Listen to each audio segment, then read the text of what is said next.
People know you that you have built a lot of wealth and you have lost as well a lot of wealth. When you go back in that moment, what was the lowest moment of that journey for you personally? And most important, what did it teach you about who you truly are in those moments? Was there anybody to support you in that time back?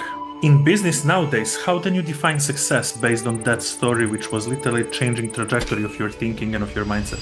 Can you a little bit tell me about that moment, specific moment when you make that commitment to yourself? When this was, how this happened? Yeah, I made the commitment to myself and to everyone on this earth that I would empower over 1 billion people to be happy with the 3 capabilities that I think are necessary to be happy. 1, making a lot of money. 2, helping a lot of people with that money. And 3, Nowadays, when you have coached thousands of entrepreneurs, what can you say that it's one mistake which you can see in smart and driven people, but they over and over make it? You say you live by values like gratitude, empathy, you just name it right now. Tell me, in sports, how do you actually practice those daily? Because you're so much in sport, your businesses are very connected with sport. And give me a framework, a blueprint. How do you practice them daily? Is there any belief or, let's say, thought you had to unlearn on your journey so that you can recreate all that wealth over back? How do you guys inspire people and move people out in Napoleon Hill Institute right now? And what is your current mission? If you can teach one thing to a classroom of a 5 or 6 years old kids, what would be one belief or one module you would teach to them? David Meltzer, thank you so much for being here. People know you that you have built a lot of wealth and you have lost as well a lot of wealth. When you go back in that moment, what was the lowest moment of that journey for you personally? And most important, what did it teach you about who you truly are in those moments? yeah, ironically, 2 years before I lost everything, 2 years before I lost over $100 million, 2 years before I had to tell my mom that she had to move out of her house, which was the only reason I wanted to be rich. 2 years before all of that was the defining moment of my life when I came home after lying to my wife from the Grammy Awards with Little John. And my wife told me she was leaving me. She told me to take stock in who I was and what I wanted to become, that she wasn't going to hang around with my 3 daughters at the time who were under 10 to watch me die. She told me I wasn't paying attention or giving intention to the things that I cared the most about, my family, the activities I get paid for, from running Lee Steinberg Sports and Entertainment, the most notable sports agency in the world, that I was utilizing and partying too much with alcohol and drugs, and she wasn't going to stay.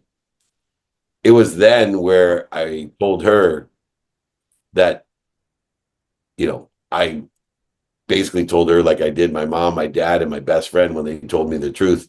I told her I hated her and to F off. But it wasn't until the next day when I woke up thinking how much I hated my wife, I hated my mom, my dad, and my best friend, who were the only people who were loving me enough to tell me the truth. It was not until the next day when I looked over at a jacket that my father had given me with no pockets to remind me what life was about, that money couldn't buy love or happiness, that my pockets would be empty when I died because I couldn't take anything with me when I'm gone. And it was at that moment I realized I don't hate my wife. I don't hate my mom, my dad, or my best friend. I hated myself. And so that defining moment, I took stock in who I was and what I wanted to become. And I came up with 4 values that I live with and practice every day and execute upon: gratitude, empathy, accountability, and effective communication. Love it. Was there anybody to support you in that time back? Well, so that was the interesting thing. At that time, the only support that I was really getting was from my mom and my wife. My wife said something very interesting. She said, didn't give me an ultimatum when I came to her with gratitude, forgiveness, and accountability, and I effectively communicated with her. She didn't say, if you do this, I will leave you. She said, as long as you do your best and you keep trying, I know you can do this. And it was a different Wow. mindset for me that she supported me. And when I had and made mistakes, and which is why I launched a new brand called Made, it's right here, sorry, Made by My Mistakes, Made by My Mistakes, Made from Mistakes. When I realized she was there knowing that I would be made from my mistakes and she would support me in it. David, in business nowadays, how then you define success based on that story, which was literally changing trajectory of your thinking and of your mindset? Yeah, success is easily defined for me.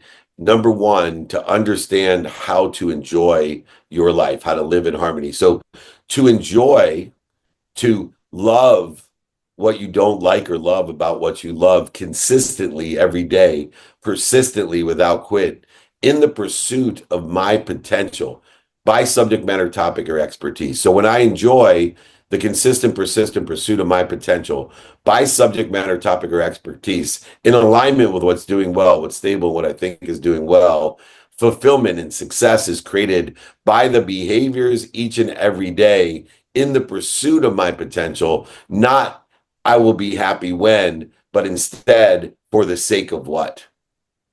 That's beautiful because this is exactly where I see why you are on a mission to inspire and make billion people be happy. And can you a little bit tell me about that moment, specific moment when you make that commitment to yourself? When this was, how this happened? Yeah.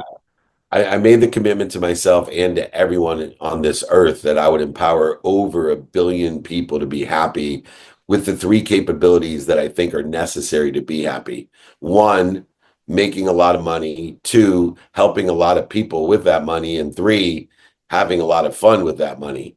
Because I have never met anyone on earth that makes a lot of money, helps a lot of people, and has a lot of fun that isn't happy.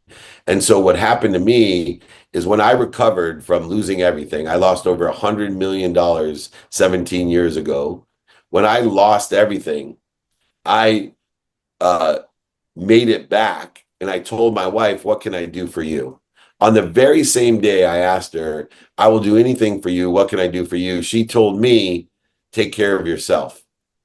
If you take care of yourself, you will take care of others.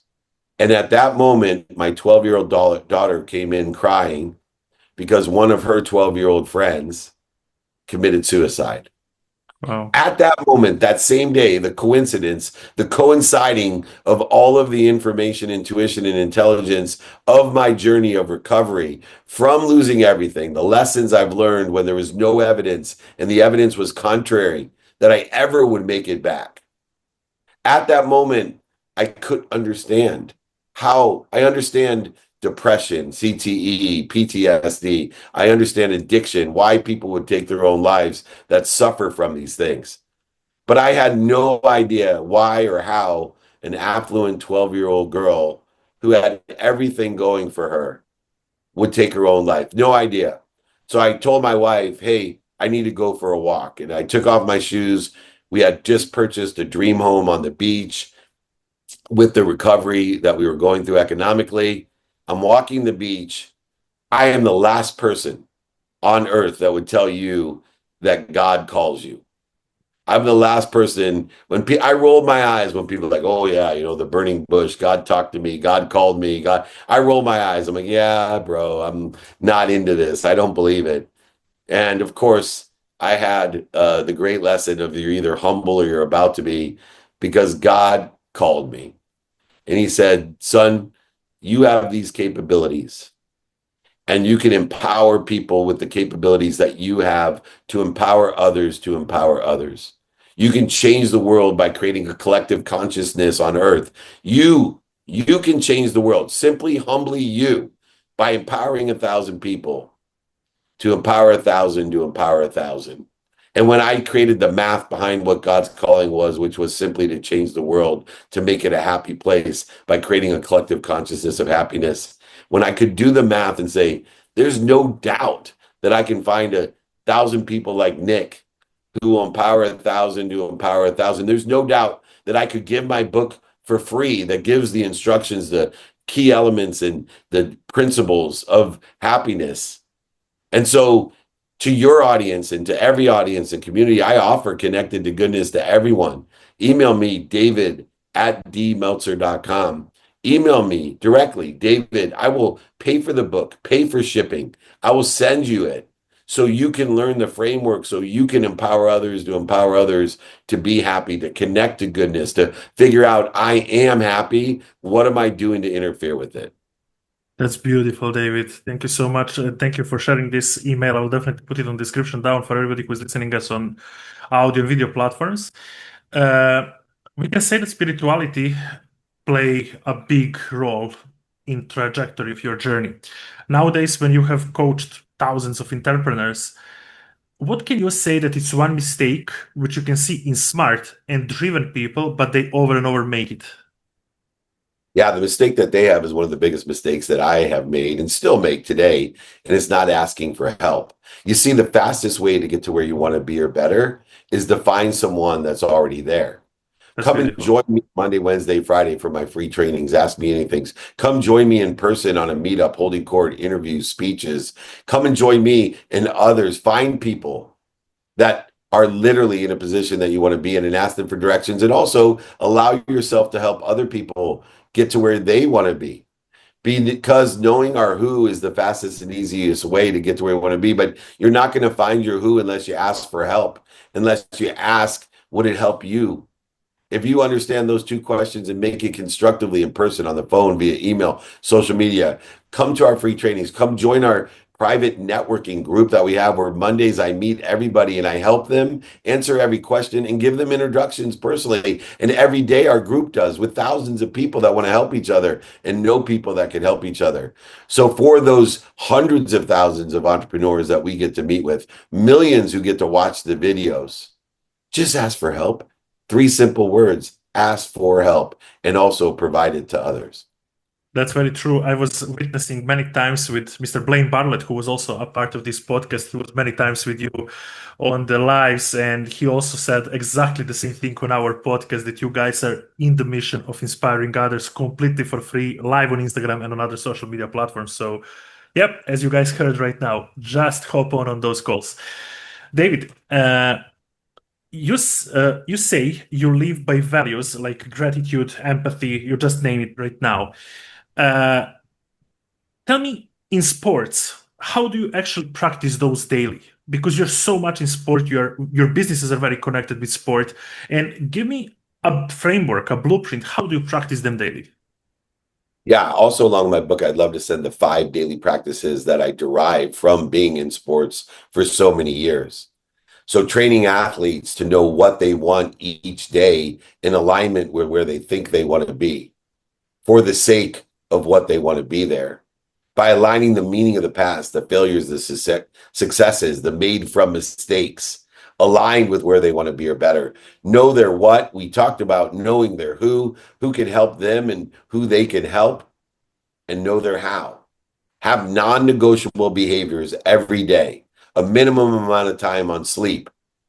Athletes get more out of sleep than anything else. They recover and access information to increase their performance. They spend a minimum amount of time every day with their family. They spend a minimum amount of day on their health every day. They know that, as every great athlete, 2 minutes a day is worth 2 hours on a Saturday. If you don't believe me, just look at kids who study Spanish. I've never met a kid who studies Spanish 15 minutes a day that doesn't get an A. I know a ton of kids like me who study 15 hours on Sunday before the test and don't get an A. Yeah, that's And so absolutely true. teaching people, knowing your what, knowing your who, and knowing your how, have non-negotiable times of sleep, health, family, finance, faith, the study of time and relativity, and then leaving the other 12 hours of wait time in order to effectuate prioritization of knowing their now and knowing their next. Most of our first responders, vets, and athletes, they suffer because they lose their daily activities, their daily behaviors, their daily practices. And they forget that they can implement this superpower into anything entrepreneurial the same way they did to be the best football, baseball, basketball, hockey, soccer player in the world. These people forget it was the daily practice. They forget that they had a coach since they were 5. And so the same rules of success for athletes apply to entrepreneurs. The And exact it's a same way that you become Tiger Woods, you become Elon Musk. Yeah, it creates a compound effect over the day-by-day routine. And that's actually very interesting that you're bringing here, because my next question to you is there any belief or, let's say, a thought you had to unlearn on your journey so that you can recreate all that wealth over back? Yeah, I'm in control. That's beautiful. I'm in control. I have a predisposition of humility and faith. A predisposition, not a disposition like I had before. I had a disposition of humility and faith. That means I reacted to things and prayed for things instead of a predisposition of humility and faith. I know I'm either humble or I'm about to be. And so to understand that I am not in control, but I still am intentional. I'm going to repeat that. I'm not in control, but I'm still intentional. Every day I do say, think, feel, and believe aligned with where I want to be or better. Most people can't keep up with me because I've minimized the amount of interference between me and the infinite energy, intelligence, intuition, and inspiration that we all are a part of in the abundant, unified system of thought that has more than enough of everything for everyone. I am happy, healthy, wealthy, and worthy. I just minimize the amount of time I spend interfering with it.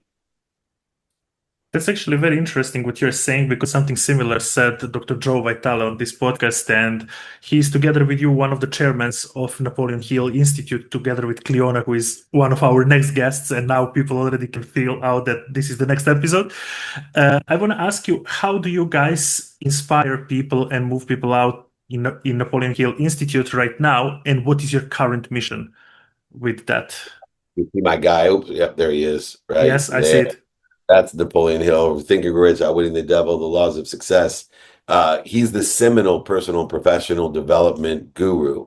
The basis of the principles and the laws of success that exist in Think and Grow Rich, the number one book ever sold for entrepreneurs and mindset.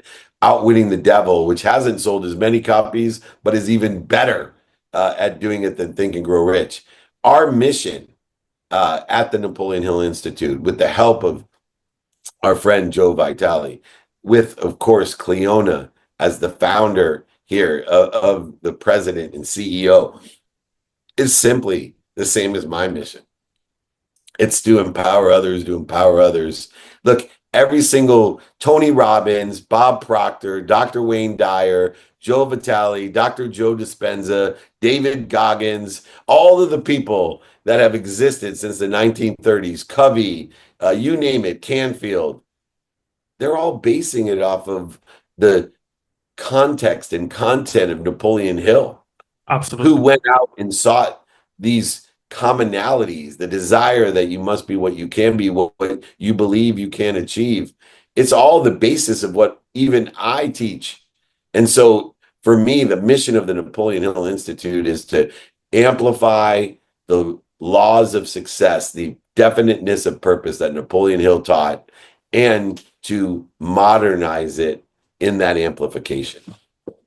I love it. That's very beautiful, and it's absolutely true. We was doing podcast with with Brian Proctor, and with Linda, and with a lot of Bob students and business partners like Peggy McCall, who is amazing person in that. And she also said, and all of them said, that the base of principles lies in that book, and that people just take it as granted and they just go to read from the cover to cover, not even absorbing all the knowledge how the powerful is.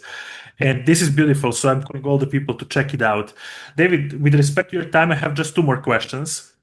And one of them is we are constantly looking at this podcast as this season is inside out. What is one inner quality of a person, of entrepreneur, which has to be inside, in certain moment awaken, expressed outward, and lead towards success? What is this for you? What is for you inside out? I have interviewed thousands, not hundreds, thousands of billionaires, millionaires, entrepreneurs, celebrities, athletes, and entertainers, the most famous, successful people in the world. And they have one common denominator inside of them. Knowing, by the way, notating, by the way, that you can't find outside of you what you can't seek inside of you. And the thing that's inside of every successful person is the desire that they must be what they can be. The desire they must be what they can be is what they have inside of them. Beautiful. Thank you so much. And the last question for today's podcast episode is something what I'm practicing from episode to episode to do. So previous guests leave a question to the new guest. Question for you left Ryan Techwood, the number one salesperson in Australia.